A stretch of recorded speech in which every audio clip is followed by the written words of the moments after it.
Hip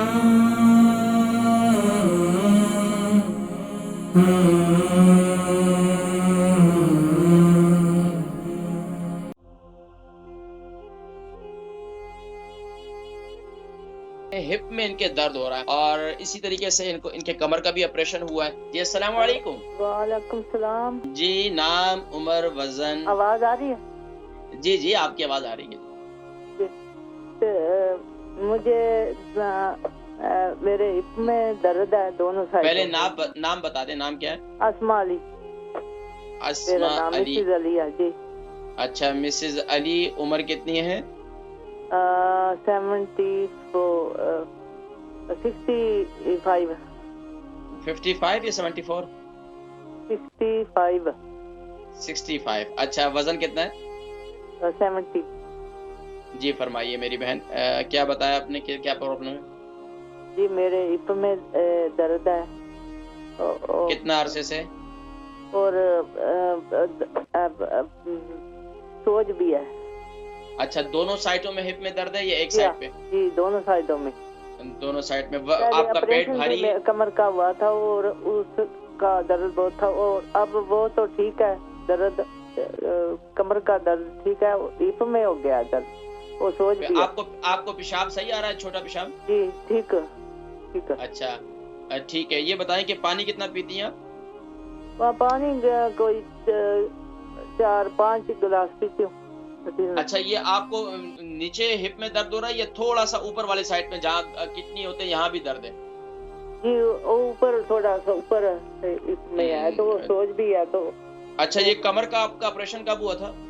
जी operation वो कोई 2.5 साल हो गया। अच्छा ठीक है। अच्छा हमारी बहन थी मिसेस अली, इनकी उम्र जो है वो 65 है और 70 kg इनका वजन है। हिप में इनके दर्द हो रहा है और इसी तरीके से इनके कमर का भी ऑपरेशन हुआ है। तो आप इसके लिए कुछ बतलाएं। एक तो ये कि देखें खास तौर पर हिप को जो तकलीफ होती है ना, इसकी एक वजह ये होती है कि आप बैठे रहें, ज्यादा बैठे रहें या बैठ कर यकदम उठ गए।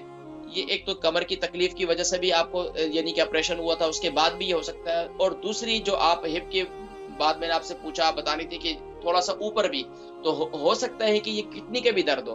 तो एक तो किडनी वगैरह के आप टेस्ट वगैरह करवा लें और पानी वगैरह जो है जरा अपना अच्छा पिए, नीम गर्म पानी पिए। और अगर आपको फिर भी फाका नहीं हो रहा तो मेरा कहवा आप इस्तेमाल करें। हो सकता है कि ये बादी का दर्द भी हो, बस औकात गैस वगैरह भी हो जाती है और कभी कभार जो है ना वो आपको जैसे हिप में दर्द हो रहा है, कभी ऊपर दर्द हो रहा है, कभी इधर दर्द, तो ये बस औकात गैस का दर्द भी होता है, पेट में हवा बन जाती है। तो आप उसके लिए मेरा कहवा इस्तेमाल करें। सौंफ, जीरा, अदरक, दालचीनी और मिंट, पुदीना, अजवाइन और कलौंजी और इसमें 2 अदद इलायची भी डाल दें। यानी कि अदरक और दालचीनी जो है वो आपने 3 इंच का टुकड़ा और बाकी सब 1-1 टी स्पून ले लें। तो इसका कावा बना लें और सबको मैं बताता हूँ आप हर घर के अंदर ये इस्तेमाल करें। और इसके लिए सबसे आसान तरीका है कि खास तौर पर खवातीन के लिए वो बोलेंगे कि अभी एक नया मसला शुरू हो गया। तो भाई ये आपकी सेहत के लिए बड़ा जबरदस्त चीज है। मैदे, लकड़, पत्थर सब हजम हो जाएगा इंशाल्लाह, बेहतरीन होगा। लेकिन आपने एहतियात जरूर करनी है फिर भी। लेकिन क्या करें, आप इसके लिए एक डब्बा ले लें मसाले वाला, जैसे खवातीन का होता है किचन के अंदर जिसके अंदर सारे मसाले होते हैं, इसी तरह एक डब्बा बना लें जिसके अंदर सारी चीजें डाल दें। सौंफ, जीरा, अदरक, सौंफ, जीरा वगैरह और अजवाइन वगैरह, कलौंजी, इलायची, ये सारी चीजें इसमें डाल दें। तो इस तरह एक डब्बा बना के रख लें, हर घर के अंदर एक कावा बनाकर पिए। ये बहुत मुफीद है, इस मुल्क के वेदर के लिहाज से जबरदस्त नेमत है और माशाल्लाह ये बड़ी जबरदस्त चीज है।